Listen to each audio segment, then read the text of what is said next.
حضور اکرم صلی اللہ علیہ وآلہ وسلم نے فرمایا، میں ایک وقت سو رہا تھا، میں نے خواب میں دیکھا کہ لوگ میرے سامنے پیش کیے جا رہے ہیں اور وہ کرتے پہنے ہوئے ہیں، کسی کا کرتا سینے تک ہے اور کسی کا اس سے نیچا ہے۔ پھر میرے سامنے عمر بن خطاب لائے گئے، ان کے بدن پر جو کرتا تھا اسے وہ گھسیٹ رہے تھے، یعنی ان کا کرتا زمین تک نیچا تھا۔ صحابہ رضی اللہ تعالی عنہ نے پوچھا کہ یا رسول اللہ اس کی کیا تعبیر ہے؟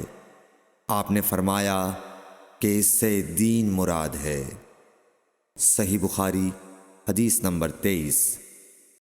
ایک مرتبہ رسول کریم صلی اللہ علیہ وسلم ایک انصاری شخص کے پاس سے گزرے، اس حال میں کہ وہ اپنے ایک بھائی سے کہہ رہے تھے کہ تم اتنی شرم کیوں کرتے ہو؟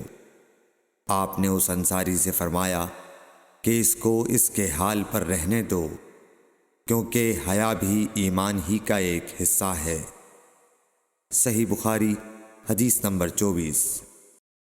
رسول اللہ صلی اللہ علیہ وسلم نے فرمایا، مجھے اللہ کی طرف سے حکم دیا گیا ہے کہ لوگوں سے جنگ کروں اس وقت تک کہ وہ اس بات کا اقرار کر لیں کہ اللہ کے سوا کوئی معبود نہیں ہے، اور یہ کہ محمد صلی اللہ علیہ وسلم اللہ کے سچے رسول ہیں، اور نماز ادا کرنے لگیں اور زکوٰۃ دیں۔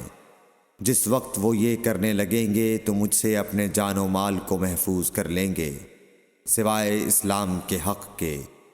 رہا ان کے دل کا حال تو ان کا حساب اللہ کے ذمہ ہے۔ صحیح بخاری حدیث نمبر 25۔ رسول اللہ صلی اللہ علیہ وسلم سے دریافت کیا گیا کہ کون سا عمل سب سے افضل ہے؟ فرمایا، اللہ اور اس کے رسول پر ایمان لانا۔ کہا گیا اس کے بعد کون سا؟ آپ نے فرمایا کہ اللہ کی راہ میں جہاد کرنا۔ کہا گیا پھر کیا ہے؟ آپ نے فرمایا حج مبرور۔ صحیح بخاری حدیث نمبر 26۔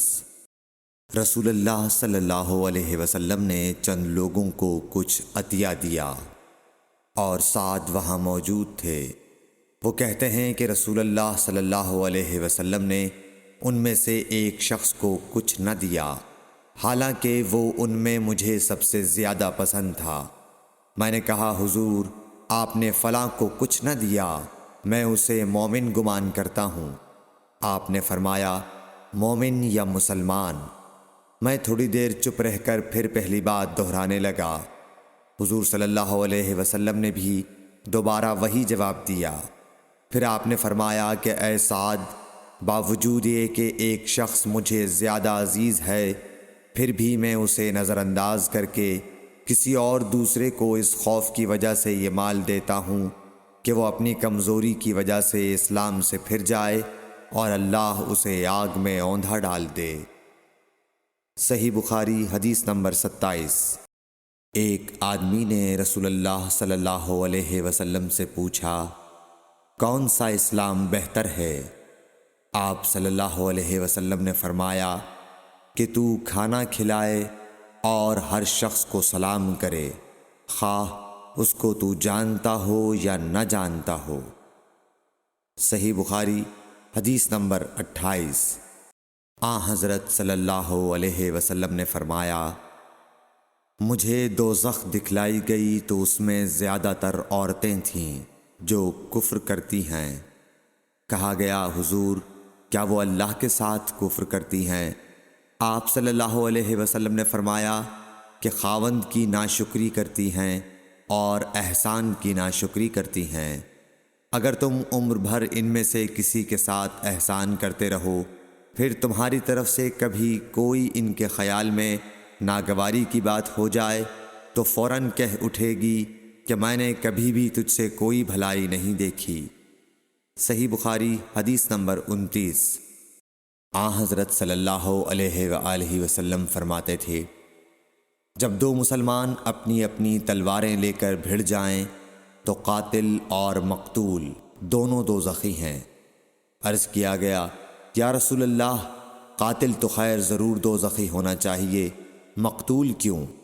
فرمایا، وہ بھی اپنے ساتھی کو مار ڈالنے کی حرص رکھتا تھا، موقع پاتا تو وہ اسے ضرور قتل کر دیتا، دل کے عزم صمیم پر وہ دوزخی ہوا۔